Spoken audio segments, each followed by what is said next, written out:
Rotating the view in the Civil 3D viewport is a fundamental skill for navigating and presenting your designs.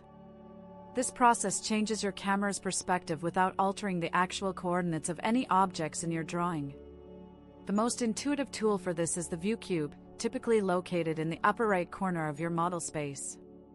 You can click on its faces, like top, front, or left, to snap to standard orthographic views. Clicking the corners of the cube will give you an isometric perspective, which is useful for visualizing your 3D surfaces and pipe networks.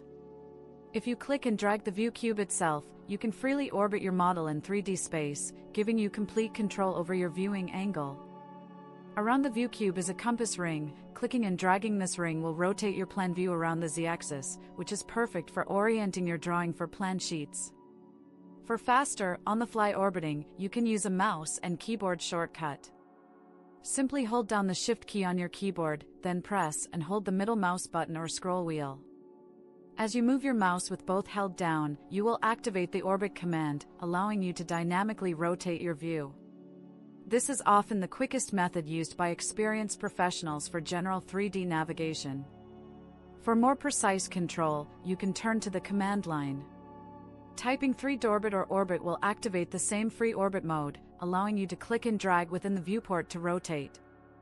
A critically important command for Civil 3D users is DVIEW, which stands for Dynamic View. After starting the DVIEW command and selecting your objects, you can use the twist option. This lets you enter a specific rotation angle to twist the view on the screen without rotating the actual geometry. This is essential for setting up viewports on layout sheets that need to be oriented differently than they are in model space, such as aligning a road corridor with the horizontal edge of the paper. It is vital to always remember the distinction between rotating the view and rotating the objects themselves.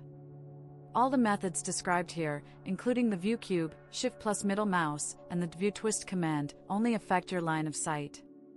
The underlying coordinate system and the x, y, and z values of your points, lines, and surfaces remain completely unchanged.